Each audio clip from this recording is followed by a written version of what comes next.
ஐயா வணக்கங்க ஐயா. வணக்கம். எப்படி இருக்கீங்க? நல்லா இருக்குங்க ஐயா. கடந்த எபிசோட்ல அதாவது ஒவ்வொரு தசாபதிகளை பத்தி விரிவான பலன் கொடுத்தீங்க. ஸோ இன்னைக்கு என்ன எபிசோட்னு கேட்டீங்கன்னா, ஒவ்வொரு வீடு, ஓகே, 12 வீடுகள் இருக்கு. ஸோ அப்புறம் வந்து ஒவ்வொரு வீடா, ஒவ்வொரு வீட்டுல என்னென்ன விஷயங்கள் இருக்கு, என்ன மர்மங்கள் நிறைஞ்சிருக்கு, என்ன ரகசியம் நிறைஞ்சிருக்குன்னு பார்க்கலாங்க ஐயா. அதை பத்தி இப்போ நம்ம பார்க்க போற வீடு பார்த்தீங்கன்னா முதலாம் வீடு, அதாவது 1ஆம் வீடு. அதை பத்தி கொஞ்சம் சொல்லுங்க ஐயா.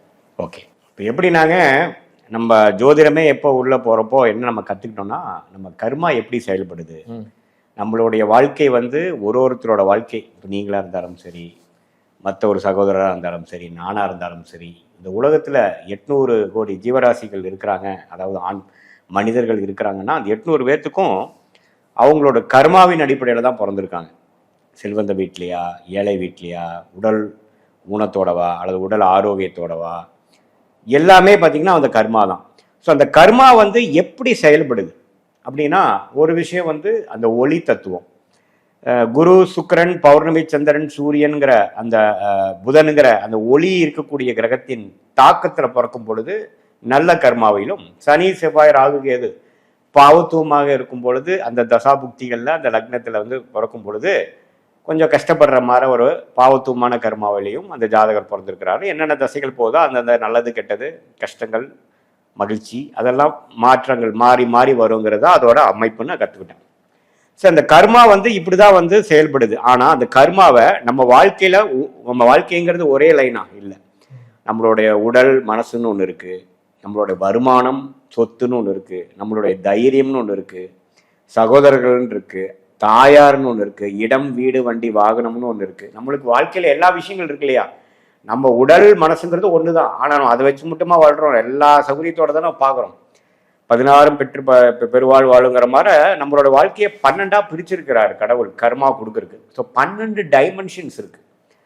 ஸோ குழந்தைகள் இருக்கா இல்லையா, வம்பு வழக்குகள் இருக்கா, கடன்கள் இருக்கா, பிரச்சனைகள் உண்டா, உடல் உபாதைகள் உண்டா, அல்லது ஆரோக்கியமான உடம்பா, கல்யாணம் நல்ல கல்யாணமா அல்லது கல்யாணமே பிரச்சனையா, நண்பர்கள் நல்ல நண்பர்களா அல்லது நண்பர்களே இல்லாத பிரச்சனையா, வாழ்க்கையா, ஆயுசு எப்படி, ஊனம் விபத்து மூலமாக ஊனப்படக்கூடிய அமைப்பா, விபத்தில் ஆயுசே போகக்கூடிய அமைப்பா, அல்லது எந்த பிரச்சனையும் இல்லாமல் நல்லா வாழக்கூடிய தீர்காயுசா, யோகங்கள் உண்டா அல்லது அவயோகங்களா, தொழிலில் கெட்டிக்காரத்தனமாக ஊருக்கு பெரிய தொழிலதிபராக ஊர் சொல்லும் நபராக வரப்போகிறாரா, அல்லது தொழிலே செட் ஆகாத ஒரு நபராக இருக்காரா, லாபங்கள் எடுக்கக்கூடியவரா, லாபங்கள் இல்லாதவரா, சுபவிரயங்கள் செய்யக்கூடியவரா, அல்லது மகா கஞ்சனா, இது இத்தனை விஷயங்கள் வந்து ஒரு மனுஷனோட வாழ்க்கையில் அவனோட மனுஷனோட கேரக்டரிஸ்டிக்ஸை பிரித்து ஒரு வீடு ஒரு விஷயத்தை கொடுக்குற மாதிரி கடவுள் பண்ணியிருக்கிறார். ஸோ என்னதான் காலபுருஷ தத்துவத்தில் மேஷ ராசி தான் முதல் ராசியாக இருந்தாலும், நீங்க எந்த லக்னத்துல பிறந்தீங்களோ அந்த லக்னம் தான் உங்க ஜாதகத்தோட முதல் வீடு. நீங்க மேஷ லக்னத்துல பிறந்திருக்கணும்னு அவசியம் இல்லை. நீங்க சிம்ம லக்னத்துல பிறந்திருந்தீங்கன்னா சிம்மம் தான் முதல் வீடு. அப்பனா மேஷம் எத்தனாதான் வரும், 9ஆம் வீடு தான் வரும், முதல் வீடா வராது. புரியுது? கடகம் 12ஆம் வீடா வரும். ஸோ அப்பனா 12 என்ன சார் அப்படின்னா, 12க்கு என்னென்ன இருக்கோ, என்னென்ன காரத்துவங்கள் ஆதிபத்தியங்கள் இருக்கிறதோ அதெல்லாம் வரும்.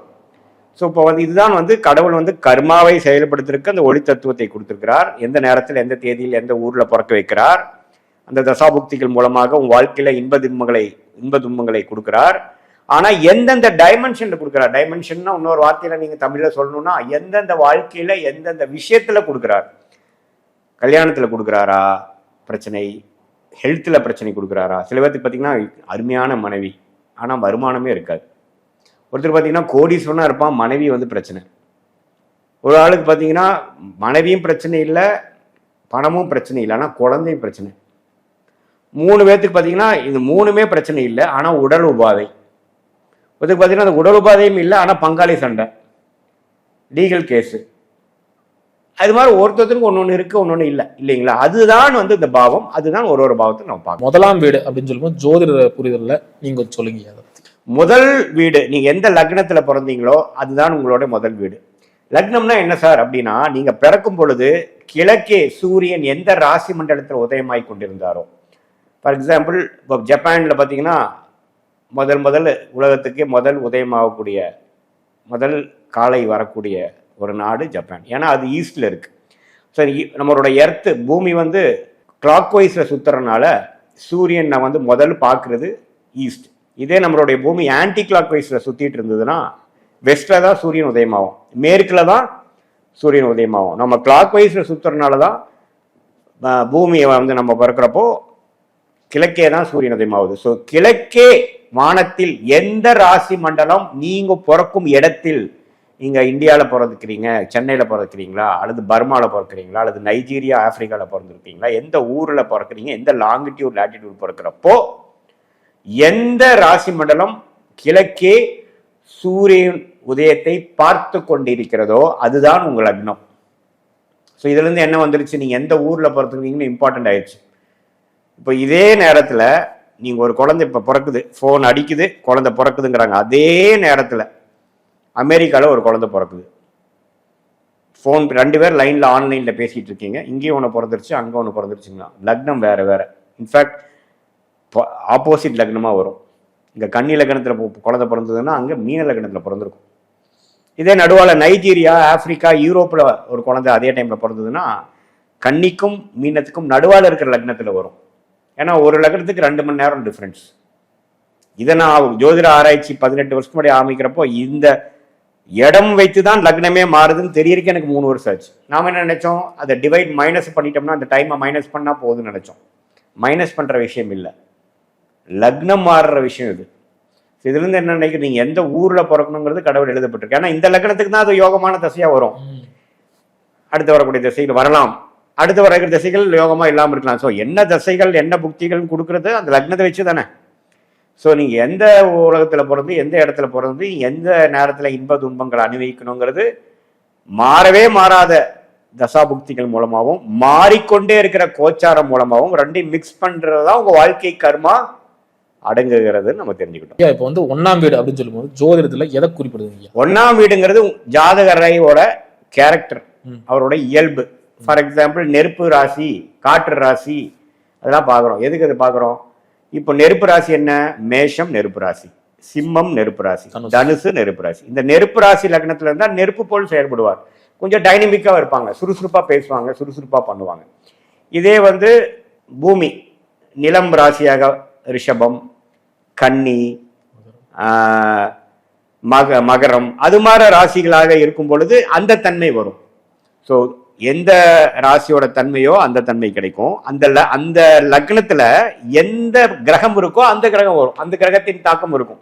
ஃபார் எக்ஸாம்பிள் நீங்க வந்து ரிஷப லக்னம், அந்த லக்னத்தோட அதிபதி யார், ரிஷப லக்னம் ராசியோட அதிபதி என்ன, சுக்கிரன். அவர் எங்க இருக்கிறார் வச்சுதான் உங்களோட கேரக்டர் ஃபார்ம் ஆகுது.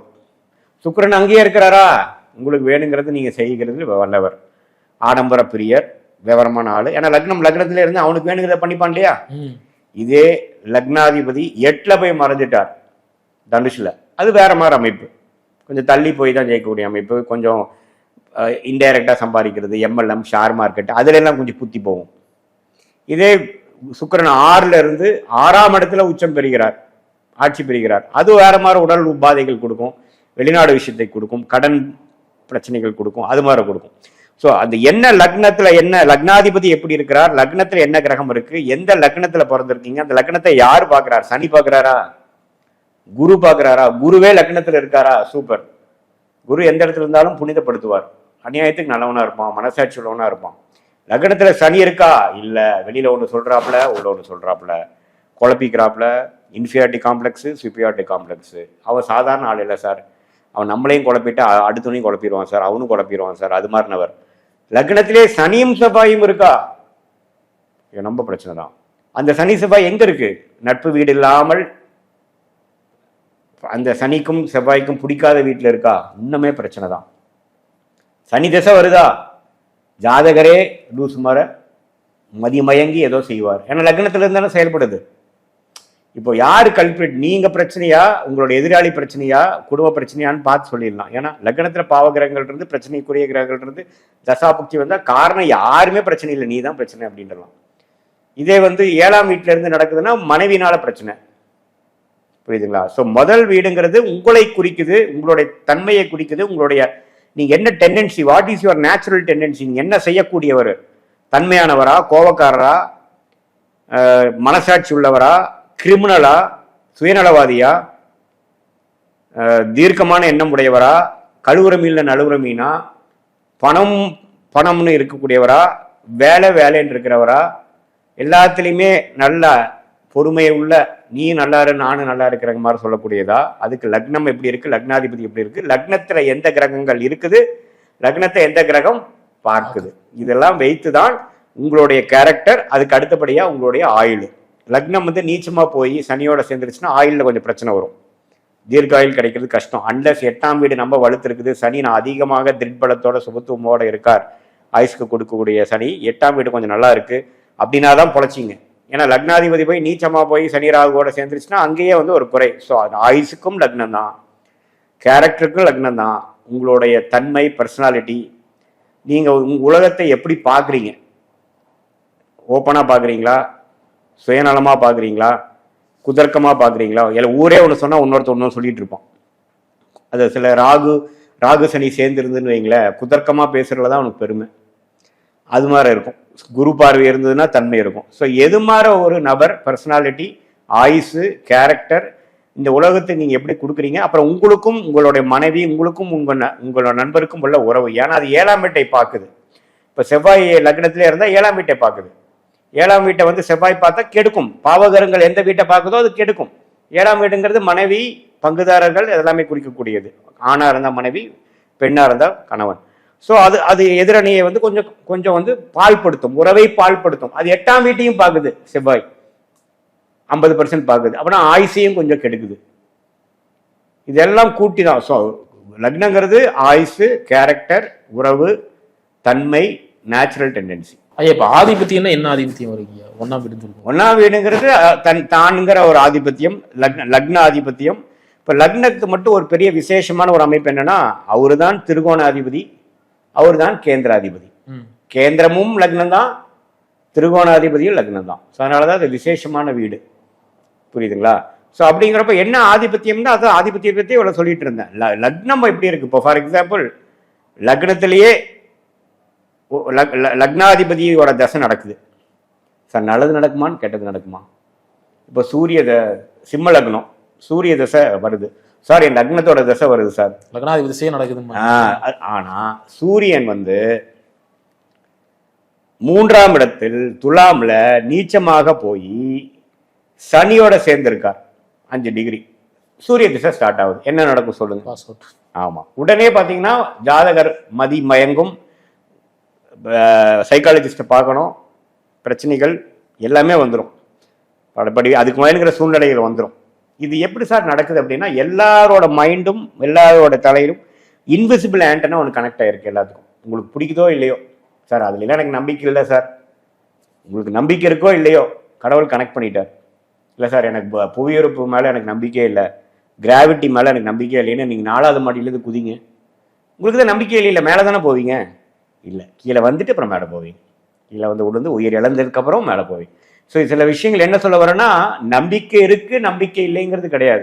Universal principle will always act. அதுதான் இயற்கை. புரியுது? அது கடவுள்னு சொல்லலாம், என்ன வேணா சொல்லிக்கங்க, அது இயற்கை. புவியிருப்புங்கிறது இருக்கு. அதே மாதிரி நம்மளை எல்லாரும் கனெக்ட் பண்ணியிருக்காங்க. அதனாலதான் அந்த தசாவது புத்தி வரப்போ அது ஆக்டிவேட் ஆயிடுது. அந்த கிரகத்தின் ஒளிகள் வந்து நல்லா தான் சார் இருந்தான் போன மாசம் வரைக்கும், இப்போ புத்தி பேருந்து சுத்திட்டு இருக்கான் அப்படிங்கிற விஷயங்கள் ஏன் எனக்கே நிறைய டைம் வந்திருக்குது, உங்களுக்கும் வரலாம், எல்லாமே இருக்கு. ஸோ அந்த தன்மை, சனியோட சேர்க்கை எப்படி, சூரியனோட சேர்க்கை எந்த டிகிரியில் இருக்கு, குரு இது பார்க்குறாரா, லக்னம் வேற லக்னத்திலேயே ஒரு சுப கிரகம் இருந்து தாக்கு பிடிச்சிருவாரா, இந்த பிரச்சனையை தாக்கு பிடிச்சி வந்துருவாரா, அல்லது முடிஞ்சுதா கதை. அதுக்கு அடுத்து வரக்கூடிய தசைகள்லாம் ஓரளவுக்கு யோகமா இருக்கா, கொஞ்சம் திருட்பலம் போட குருவோட பார்வையிலோ சுக்கிரனோட பார்வையிலோ சேர்த்து ஓரளவுக்கு மீட்டு வந்துருவாசாருங்கிறவர்கள் இருக்கா. இதுக்கப்புறம் ஒண்ணுமே இல்லையா?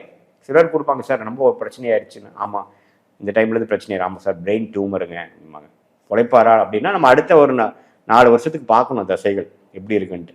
ஒண்ணுமே ஹோப்பே இல்லைன்னா கஷ்டம்தான், மீள முடியாது அப்படின்னு தான் சொல்லணும். சிறப்புங்க. இப்போ 1ஆம் இடம் சொல்லும்போது அந்த தலையை சொல்லுவோம் இல்லைங்களா? உடம்புல உடம்பு பகுதியில், ஆமா உடம்பு பகுதியில வந்து அது தலை. ஆமா, உடம்பு பகுதியில அது தலை, நெற்றி பகுதி வரைக்கும் அது கொடுக்குதுங்க. இதே சூரியன்ல லக்னத்துல இருந்தா நிறைய பேர் சொட்டை இருக்கும். சூரியனுங்கிறது மிகவும் சூடான ஒரு கிரகமாக இருக்கிறதுனால லக்னத்துல சூரியன் இருக்கிறவங்களுக்கு பாத்தீங்கன்னா, சூரியன் லக்னத்துக்கு சம்மந்தப்படும் பொழுது சொட்டை விழுகிறது, அது மாதிரி விஷயங்கள், பால்ட் ஹெட் இருக்கும். லக்னம் அந்த காலப்புருஷ தத்துவ பிரகாரம் உங்களோட லக்னம் வந்து உங்களுடைய தலைப்பகுதியை குறிக்கும். அதே மாதிரி 1ஆம் வீட்டுல செவ்வாய் இருந்துச்சுன்னா, 1ஆம் வீட்டில் செவ்வாய் இருக்கிறது பார்த்தீங்கன்னா, செவ்வாய்ங்கிறது முக்கா பாவர். முழு பாவர் வந்து சனி ராகு, முக்கா பாவர் வந்து செவ்வாய். அந்த செவ்வாய் வந்து இருக்கும் வீட்டை கெடுப்பார், அதுதான் அதோட வேலை. பார்க்கும் வீட்டையும் கெடுப்பார். இதே பார்த்தீங்கன்னா செவ்வாயோட வீட்டிலேயே விருச்சிகத்திலேயே இருக்கிறார், விருச்சிக லக்னமாக இருக்கிறார், மேஷத்திலேயே இருக்கிறார், மேஷ லக்னமாக இருக்கிறார்னா நம்ம கொடியது. ஏன்னா அவர் ஒன்றுமே ஸ்ட்ராங்காக இருக்கார். அதே மகர லக்னத்திலேயே இருக்கார், செவ்வாய் லக்னத்திலேயே இருக்குன்னா இன்னுமே அதிகம். ஆனால் உச்சம் பெறுகிறார், 7ஆம் வீட்டை கெடுப்பார். அவங்ககிட்ட பேசவே முடியாது, கொஞ்சம் டாமினேட்டிங்காக இருப்பார், அடமெண்ட் மைண்ட் இருக்கும். இதே வந்து ஒரு சுக்கிரனோட லக்னம் என்று சொல்லப்படுகிற ரிஷப லக்னத்தில், ஒரு சுக்கிரனோட லக்னம் என்று சொல்லப்படுகிற துலா லக்னத்தில் இருந்தால் கொஞ்சம் தன்மையாக இருப்பார். பட் இருந்தாலும் செவ்வாய் செவ்வாய் தான். சிலதெல்லாம் அவர்கிட்ட நம்ம பேச முடியாது, பார்ட்னர்ஷிப் ஒர்க் அவுட் ஆகாது. அதனால தான் பார்ட்னர்ஷிப் நான் பண்ணலான்னு இருக்கேங்கன்னு. 2 வருஷம் தாங்காதுங்க அப்படின்னு. ஆனால் இவன் வந்து இதுதான் அப்படிமா அட்ஜஸ்ட் பார்ட்னர் இந்த மாதிரி போக மாட்டான். பார்ட்னர் இவங்ககிட்ட எவனா வேலை செய்வான், நம்ம வேறு தொழில் அமைச்சிக்கலாம், தனியாக போய்க்கலான்னு முடிவு பண்ணுவான்.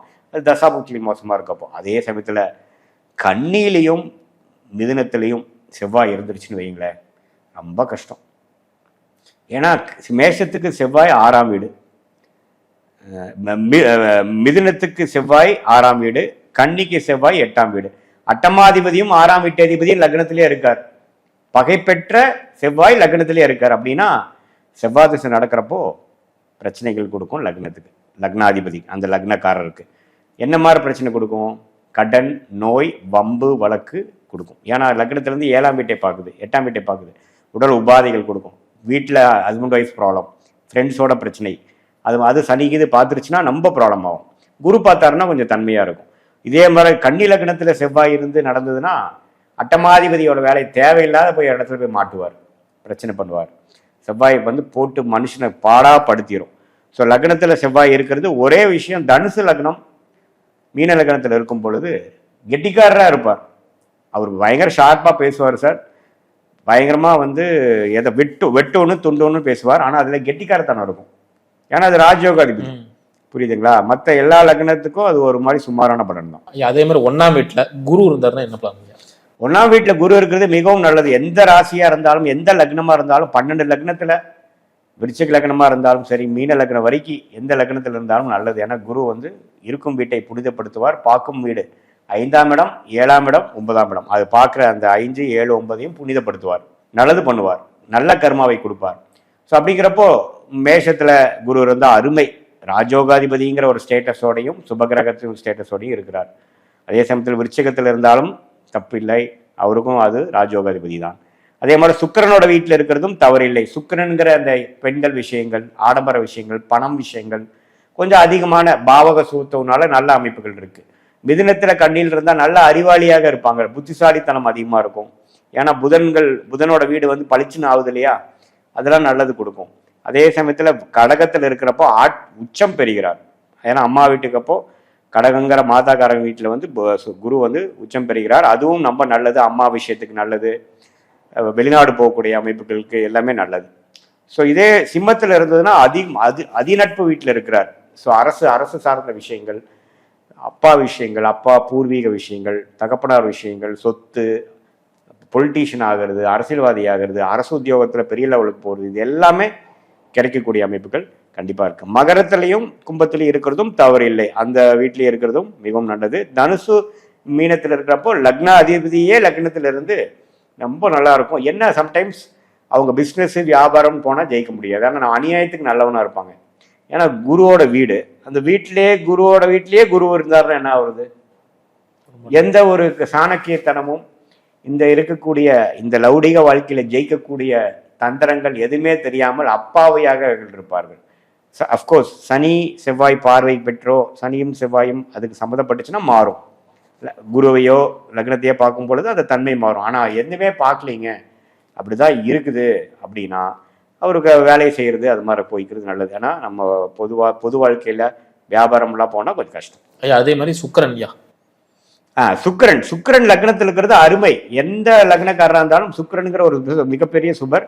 குருவுக்கு ஒரு 50% சுபத்துவம் கொடுக்குறார். குரு வந்து 100% வந்து ஒரு பாவத்தை வந்து புனிதப்படுத்துறார், ஒளி கொடுக்குறாருன்னா சுக்கிரன் 50% கொடுக்குறார். இது 100 வாட்ஸ் பல்புனா அது 50 வாட்ஸ் பல்பு. இதுவும் நல்லது. என்ன ஆகுனா லக்னம் அந்த நபர் வந்து நல்ல நபராக இருப்பார், சோஷியலாக அக்செப்டபுளாக இருப்பார். அவர் ஊரில் போய் அவர் பேர் சொன்னால் தெரியுங்க அவர் வீடு அங்கே தாங்க அப்படிம்பாங்க. ஏன்னா எல்லாத்துக்கும் பிரசித்தமாக இருப்பார், ஒழுக்கமுள்ளவராக இருப்பார். ஏன்னா சுபகிரகம் லக்னத்தில் இருக்கு இல்லைங்களா. அதே சமயத்தில் ஒரு ஸ்ட்ரெயிட் ஃபார்வர்டான கேரக்டர், நல்ல குணங்கள் இருக்கும். அதே வந்து கும்ப லக்னம் மகர லக்னத்தில் இருந்தால் ராஜோக அதிபதியாக செயல்பட்டு ரொம்ப பிரில்லியண்ட்டாக இருப்பார். தனுசு லக்னத்தில் குரு இருந்தால் எப்படியோ, மீன லக்னத்தில் தனுசு லக்னத்தில் மீன லக்னத்தில் செவ்வாய் இருந்தால் எப்படியோ அது மாதிரி கொடுப்பார். யாருக்கு? கும்ப லக்னத்துக்கும் மகர லக்னத்துக்கும். அதான் பாவம். அதில் தான் நீங்கள் வந்து அந்த காரத்துவத்தையும் ஆதிபத்தியத்தையும் எடுத்துக்கணும். சுக்கிரன் எங்க இருந்தாலும் நல்லதுதான். ஆனா மகர லக்னம், கும்ப லக்னம், மிதுன லக்னம், கன்னி லக்னத்துக்கு ஸ்பெஷல். ஏன்னா ஒரு ராஜோகாதிபதியும் வரார். ஸோ ஒரு சுபகிரகம் பிளஸ் ராஜோகாதிபதி. ராஜோகாதிபதி என்ன, அந்த லக்னத்துக்கு வேண்டப்பட்டவர். அப்படிங்கிறப்ப நான் பிரில்லியன்ட். சுக்கிரதசை வந்ததுன்னா அவன் ஓஹோன்னு வருவான். புரியுதுங்களா? நேச்சராகவே இருப்பான். இதே மீன லக்னம் தனுசு லக்னத்துக்கு ஆகாதவர் சுக்கிரன் லக்னத்துல இருந்தா என்ன ஆகும்? அவனும் நல்லவனாக தான் இருப்பான், ஆனால் வேலைக்காகாதவனாக இருப்பான். சுக்கிரதசை நடந்ததுன்னா சரி நல்லா தான் சார் இருந்தார். சுக்கிரதசை ஆரம்பிச்சதுலேருந்து லோன் 6ஆம் வீட்டு வேலையை செய்ய ஆரம்பிச்சிடும். இதே துலாம் வீட்டுக்காரருக்கு 8ஆம் வீடு போய் இக்கட்டான சூழ்நிலையில் மாட்டார் சார், அசிங்கமாயிடுச்சு, ஒரு ஸ்கேமில் மாட்டிட்டாரு. பேப்பரில் கூட வந்தது பேர் பார்த்தீங்களா? அது சனி ராகுவோட சம்மந்தப்பட்டிருந்ததுன்னா முடிஞ்சது சுக்கிரன். அப்படி அதனால தான் என்ன சுக்கிரன் இருக்கிறது நல்லது தான். லக்னத்தில் இருக்கிறது மாளவி யோகம்னு சொல்கிறாங்க. புரியுதுங்களா? சுக்கிரன் லக்னத்தில் இருக்கிறது மாளவி யோகம், நல்ல ஒரு அமைப்பு. ஆனால் அவர் வந்து எந்த லக்னத்துக்குங்க பொறுத்து அவர் விசேஷ பலன் கொடுப்பாரா அல்லது சுமாரான பலன் கொடுப்பாரா அல்லது கீழே இழுப்பாராங்கிறது பொறுத்து. அதே மாதிரி 1ஆம் வீட்டில் வந்து புதன், 1ஆம் வீட்டில் புதன் இருக்கிறது. புதன் திக்பலம் பெறுகிறார். லக்னத்தில் குரு இருந்தாலும், குரு இருக்கப்ப சொல்ல மறந்துட்டேன், குரு லக்னத்தில் இருந்தாலும் திக்பலம், புதன் லக்னத்தில் இருந்தாலும் திக்பலம். திக்பலம்னா என்ன? Directional strength. ஸோ டைரக்ஷனல் ஸ்ட்ரென்த்துங்கிறது பார்த்தீங்கன்னா செவ்வாய் 10ஆம் இடத்துல இருந்தால் திக்பலம், சூரியன் 10ஆம் இடத்துல இருந்தால் திக்பலம், சனி 7ஆம் இடத்துல இருந்தால் திக்பலம், 4ஆம் இடத்துல யார் இருந்தால் திக்பலம்? சுக்கிரனும் சந்திரனும். லக்னத்துல புதனும் குருவும் இருந்தால் திக்பலம். திக்பலம்ங்கிறது ஒரு பெரிய பலம். புரியுதுங்களா? உங்களுடைய நீங்க ஒரு ஏரியா ஒரு பக்கம் நீங்க பார்த்துட்டு இருக்கீங்க, அது உங்களுடைய இடம். அது உங்க இடத்தையே நீங்க திருப்பி நிக்கச்சுன்னா நீங்க எப்படி பார்ப்பீங்க, நீங்க எப்படி செயல்படுவீங்கிற மாதிரி டைரக்ஷனல் ஸ்ட்ரென்த். ஸோ லக்னத்துல குரு இருக்கிறது, அது லக்னத்துல புதன் இருக்கிறது அதி புத்திசாலி. ஈவன் அவர் படிக்கல சார், 10ஆவதுக்கு மேலே படிக்கலைனாலும் கணக்கு பயங்கரமாக போடுவாப்புல, மைண்ட்லேயே கணக்கு. ஃபோன் நம்பர் 1000 ஃபோன் நம்பர் நான் வச்சுப்பாப்புல. அந்த நேச்சுரல் டேலண்ட் இருக்கும். புதனோட விஷயங்கள் நல்லா இருக்கும். இந்த மந்திரம் ஓதுறவங்க, டாக்குமெண்டேஷன் ரெஜிஸ்டர் ஆஃபீஸில் ஒர்க் பண்ணுறவங்க, ஜெராக்ஸ் கடை வச்சுருக்கிறவங்க, ஒன்றுமே தெரியாமல் கற்றுக்கிறது, நோண்டி நோண்டி கற்றுக்கிறது, லாங்குவேஜ் சொல்லி கொடுக்குறவங்க, ஏன் அஸ்ட்ராலஜர்ஸு, இங்கிலீஷ் வாத்தியார், தமிழ் வாத்தியார், மேக்ஸு, இது எல்லாமே அதாவது ஒரு அறிவு சார்ந்த விஷயங்கள். பிரெஞ்சு வாதியார்கள், அவங்களுக்கு எல்லாமே இந்த புதன் லக்னத்தில் இருக்கிறது நம்ம நல்ல விஷயம். ஆனால் அது சனி ராகுவோட சம்மந்தப்படும் பொழுது கொஞ்சம் கெடும். மற்றபடி குரு பார்வை, பௌர்ணமி சந்திரனின் பார்வையோட புதன் தனித்து இருந்ததுன்னா அந்த புதன் அருமையான அமைப்பு. அது 10ஆம் வீடு நல்லா இருந்து பிறந்திருந்து 25 வயசு வரைக்கும் அருமையான திசைகளாக போகிறப்போ நல்ல மேற்படிப்பு படித்து அந்த துறையில் நிபுணத்துவம், expert in that particular domain. Sir அதில் வந்து எக்ஸ்பர்ட் சார், ஸ்பெஷலைசேஷன் படிச்சிருக்காரு, இது அப்படி நம்ம சொல்கிறோம் இல்லையா, அந்த அளவுக்கு கொடுக்கக்கூடியது புதன். 1ஆம் வீட்டிலே பார்த்தீங்கன்னா சனி, 1ஆம் வீட்டில் சனி இருக்கிறது, சனி இருக்கும் வீட்டை கெடுப்பார். ஒரே பாயிண்ட், சனி இருக்கும் வீட்டை கெடுப்பார். அதுவும் வந்து உச்சம் பெற்றிருந்தாருன்னா இன்னுமே அதிகமாக கெடுப்பார். இப்போ உச்சம் பெற்றிருந்தா நல்லதுலாம் இல்லை, உச்சம் பெற்றிருந்தா அந்த கிரகத்தின் காரத்தும் அதிகம் கொடுக்கும், அதுதானே அர்த்தம். அப்படின்னா என்ன அர்த்தம்? சுப கிரகங்கள் உச்சம் பெறணும், பாவ கிரகங்கள் உச்சம் பெறக்கூடாது. உச்சம் நிறைய பேர் என்னாச்சாங்க, உச்சம் சார், சனி உச்சம் சார்னா யார் உச்சம்? சுக்கிரன் உச்சமா, குரு உச்சமா, சந்திரன் உச்சமா? இல்லை, சனி உச்சம். அப்படிங்கிறப்போ சனியின் குணங்கள் என்ன? மனசு ஒன்று வச்சுட்டு இன்னொன்று சொல்றது, இன்ஃபீரியாரிட்டி காம்ப்ளெக்ஸு, மறைந்து இருக்கிறது, வெளிப்படையாக பேசாத குணம், குழப்பவாதி, கிரிமினல், நயவஞ்சகம், பொய், பித்தலாட்டம், அழுக்கு நிறைந்த விஷயங்கள், எதுலேயுமே ஒரு வெளிப்படை இல்லை, இது மாதிரி விஷயங்கள்லாம் இருக்கும். ஸோ லக்னத்தில் சனி இருக்கும் பொழுது 7ஆம் இடங்கிற கணவர் ஸ்தானை, பெண்ணாக இருந்தால் கணவர் ஸ்தானம், ஆணாக இருந்தால் மனைவி ஸ்தானம் கெடுக்கும். அது ஏதோ ஒரு கேரக்டர் சார் அந்த பொண்ணுக்கிட்ட ஒத்து போக மாட்டேங்குது.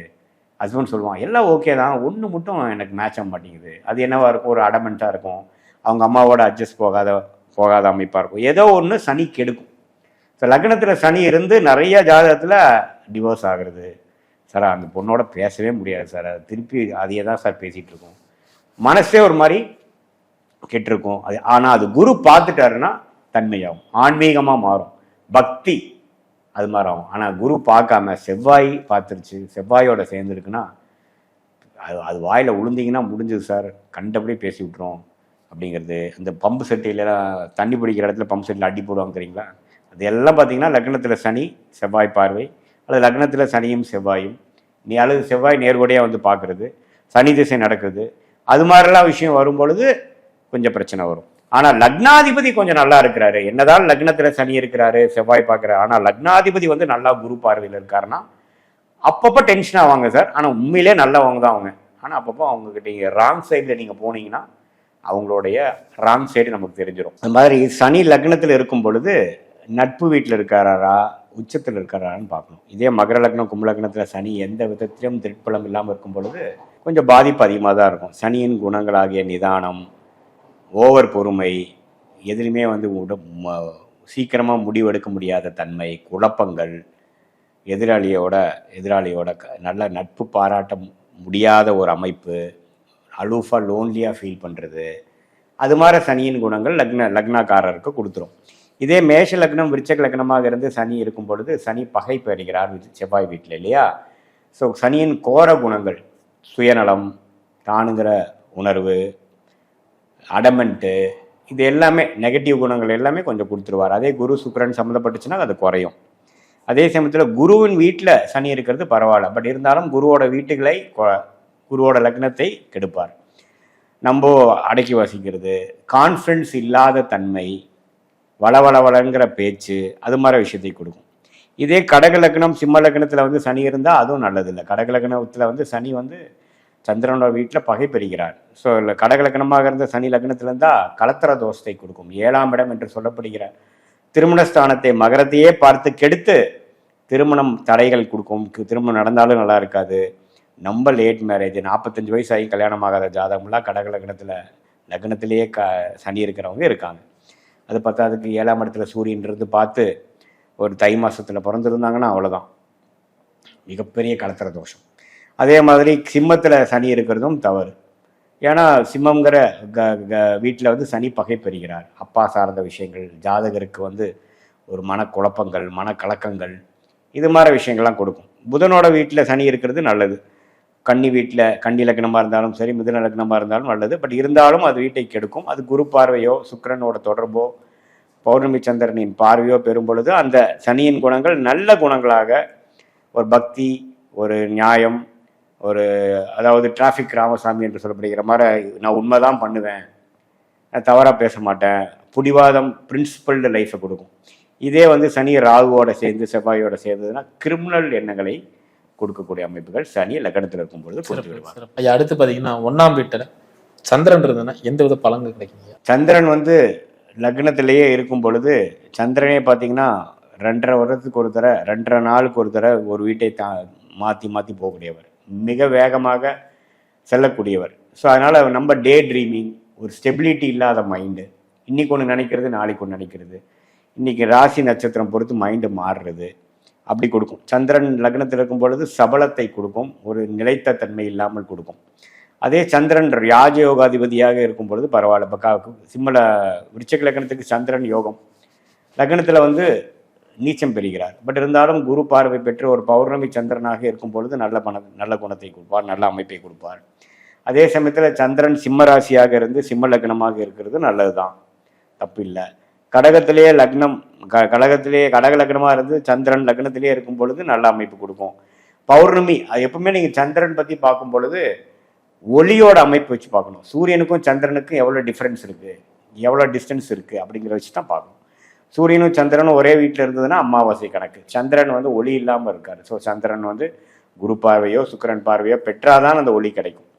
இல்லை சந்திரன் வந்து அது மாதிரி இல்லை, ஒரு நல்லா சூரியனுக்கும் சந்திரனுக்கும் நல்ல டிஃப்ரென்ஸ் இருக்குது, பௌர்ணமிக்கு அருகில் இருக்காருன்னா அந்த சந்திர திசை வரும்பொழுது அருமையாக இருக்கும். லக்னக்காரர் வந்து நல்ல இமேஜினேஷன் மைண்ட் இருக்கிறவராகவும் சென்சிட்டிவ் மைண்ட் இருக்கிறமாவும் இருப்பாங்க. அதே மாதிரி சந்திரன் வந்து ரிஷப லக்னத்திலேயே உச்சம் பெறுகிறார். 3ஆம் வீட்டு அதிபதி உச்சம் பெறும் பொழுது கலைகள் சார்ந்த விஷயம் அதுலெல்லாம் நம்ம 3ஆம் இடம் உச்சம் பெறுகிறதுலாம் அது மாதிரி வரும். அதே சமயத்தில் துலாமில் சந்திரன் லக்னத்திலே இருந்து துலா லக்னமாக இருக்கும் பொழுது தொழில் ஸ்தானாதிபதியே லக்னத்தில் இருக்கும் பொழுது ஓனா தொழில் பண்ணக்கூடிய அமைப்புகள் அது மாதிரிலாம் கொடுக்கும். கன்னி ராசியாக இருக்கும்போது 11ஆம் வீட்டு அதிபதியே லக்னத்தில் இருக்கும் பொழுது லாப விஷயங்கள் அது மாதிரி பாசிட்டிவான சில விஷயங்கள் இருக்கு. மீன லக்னத்துக்கு சந்திரன் லக்னத்தில் இருக்கும் முன்பு மீன ராசியாக இருக்கும் பொழுது ராஜயோகாதிபதியே லக்னத்தில் இருக்கும் பொழுது நல்ல திறமசாலியான ஒரு நபராக கொடுப்பார். அது அமாவாசை காம்பினேஷன்ல இருந்தால் பிரச்சனை, இதே குரு பார்வை பெற்று ஒரு பௌர்ணமிக்கு அருகில் இருந்தால் அருமை. இப்படிதான் சந்திரன் வந்து லக்னத்தில் இருக்கும் பொழுது அதோட அமைப்பு கொடுக்கும். ஐயா அடுத்து பார்த்தீங்கன்னா 1ஆம் வீட்டில் ராகு. ராகுங்கிற கிரகம் பார்த்தீங்கன்னா இருக்கும் வீட்டை கெடுப்பவர், கெடுத்து ஜாதகருக்கு பலன் கொடுக்குவார். அது ஒரு குரு தொடர்போ சுக்கிரன் தொடர்போ சந்திரனின் பார்வை பெறும் பொழுது ஓரளவுக்கு நல்ல அமைப்புகள் கொடுக்கும். ஸோ இப்போ குரு தொடர்பு சுக்கிர தொடர்புலாம் இல்லாமல் ராகு வந்து ட்ரையாக இருக்கார், அதாவது எந்த ஒரு சுபமும் இல்லாமல் பொழுது ரிஷப ராகு, மேஷ ராகு, கடக ராகு, கன்னி ராகு, மகர ராகு இந்த மாதிரி 5 இடத்துல இருக்கும்போது நேச்சுரலாகவே யோக ராகுவாக செயல்படுவார். இல்லை இந்த 5 இடத்துல இல்லை, விருச்சகத்தில் இருக்காரு, தனுஷில் இருக்காரு, மீனத்தில் இருக்காரு, கும்பத்தில் இருக்காரு, சிம்மத்தில் இருக்காரு, இப்படிலாம் இருந்தால் அது யோக ராகு கிடையாது. குரு பார்வை குரு தொடர்புலாம் வந்தாலாம் யோகத்தை கொடுப்பார், இல்லைன்னா கொஞ்சம் அசுப பலன்கள் தான் கொடுப்பார். எப்பவுமே ராகு கேதுங்கள் இருக்கும் பொழுது சுப தொடர்பு இருக்கணும். குரு சுக்கிரன் பௌர்ணமி சந்திரன் தொடர்பு இருந்ததுன்னா அது யோகமாக இருக்கும். இல்லை சனி செவ்வாய் தொடர்புகள் இருந்து சொன்ன அந்த 7 இடத்துல இருக்கும் பொழுது ஒரு மாதிரி அந்த வீடு என்ன ஆதிபத்தியமாக வருகிறதோ, அந்த லக்னத்துக்கு என்ன ஆதிபத்தியமாக வருதோ அந்த வீட்டை கெடுப்பார். ஃபார் எக்ஸாம்பிள் கடக லக்னத்தில் இருந்து செவ்வாய் வந்து ராகு வந்து 5ஆம் இடத்துல இருக்கார், விருச்சிகத்தில் இருக்கார், எந்த ஒரு குரு பார்வை எதுவுமே இல்லை, ராகு திசை ஸ்டார்ட் ஆகுது. செவ்வாய்ங்கிற அந்த இருக்கும் வீட்டை போல் செயல்படக்கூடிய அந்த ராகு விருச்சிகத்தோட செவ்வாய் பார்த்தீங்கன்னா 8ஆம் இடத்துல போய் இருக்கு, 8ஆம் இடத்துல சனியோட சேர்ந்துருக்கு. ஸோ அப்படின்னா ராகு வந்து செவ்வாய் போல் செயல்படுவார். செவ்வாய் எங்க இருக்கிறார்? 8ல் போய் சனியோட சேர்ந்திருக்கிறார். ஸோ அப்படிங்கிறப்ப ராகுக்கு எந்த சுப தொடர்பும் இல்லை, இருக்கும் வீட்டை கெடுக்கிறார். ஸோ குழந்தைகளுக்கு பிரச்சனை, குழந்தைகள்னால ஜாதகருக்கு பெரிய பிரயோஜனம் இல்லை, கொஞ்சம் வம்பு வழக்குகள். அதே மூத்தவங்களா இருந்து பெரியவங்களா இருந்தாங்கன்னா சொத்து பிரச்சனை, சொத்து தகராறு, கல்யாணத்துக்கு அப்புறம் பையனே வந்து பகையாகிறது, குழந்தைகள் பகையாகிறது, அது மாதிரி விஷயங்கள் கொடுக்கும். அதை உன்னிப்பா பார்க்கணும், நிறைய பார்க்கணும் அதுல. அதனால அப்படிதான் ராகு செயல்படும். இறுதியா பாத்தீங்கன்னா 1ஆம் வீட்டுல கேது பாத்தீங்கன்னா லக்னத்துல இருக்கும் பொழுது ஒரு மாதிரியான ஸ்பிரிச்சுவல் தாட்ஸ் கொடுப்பார். ஏன்னா ராகு வந்து போகக்காரகனாக இருக்கும் பொழுது இதே மாதிரி கேது வந்து ஞானகாரகனா இருப்பார். ராகு லக்னத்தில் இருக்கும் பொழுது எல்லா சுகத்தையும் அனுபவிக்கணும், நம்ம லக்னம் கெட்டாலும் நாம கெட்டாலும் சுகத்தை அனுபவிக்கணும், கேரக்டர் முக்கியம் இல்லை, சுகம்தான் முக்கியம் அப்படிங்கிற மாதிரி அமைப்பு கொடுக்கும். ஆனால் கேது பார்த்தீங்கன்னா அப்படியே ஆப்போசிட், பற்றற்ற உணர்வை கொடுக்கும், எதுலேயுமே பெரிய இன்வால்மெண்ட் இல்லாமல் ஞானத்தை கொடுக்கும். அது குரு சுக்கிரன் தொடர்பு வரும் பொழுது ஒன்றுமே ஒரு ஞானத்தை தேடுதல், பற்றற்ற உணர்வை கொடுக்கும். ஆனால் அதே சனி செவ்வாய் தொடர்பு வரும் பொழுது குழப்பங்களும் பிரச்சனைகளும் கொடுத்து குடும்ப வாழ்க்கையில பிரிவினை கொடுக்கும். எப்பவுமே கேது வந்து பிரிவினை கொடுக்கும், அதாவது பாவத்துமா இருக்கும் பொழுது. ஏன்னா ஞானம் எப்போ கிடைக்கும் உங்களுக்கு? இந்த லௌடிக வாழ்க்கையில் அடி வாங்கி தனியாக வந்தீங்கன்னா தான் உங்களுக்கு ஞானம் கிடைக்கும். லௌடிக வாழ்க்கையில் போய் ஊறிட்டீங்கன்னா எங்கே ஞானம் கிடைக்கும்? ஸோ லௌடிக வாழ்க்கையிலேருந்து விலக்கி வர்றதுக்கு கேது பார்ப்பார். லௌடிக வாழ்க்கையில் இணைந்து இன்னும் சுகத்தை அனுபவிப்பதற்கு ராகு ட்ரை பண்ணுவார். அதோட திருட்பலம் சுகத்துவம் பொறுத்து அது நல்லபடியாக வருதா பிரச்சனையாக வருதாங்கிறது நம்ம பார்ப்போம். ரொம்ப சொன்னீங்கய்யா, ரொம்ப ரொம்ப நன்றிங்கய்யா. மீண்டும் அடுத்தடுத்த வீடுகளை பற்றி தெளிவாக பார்ப்போங்கய்யா. நன்றிங்க. நன்றி.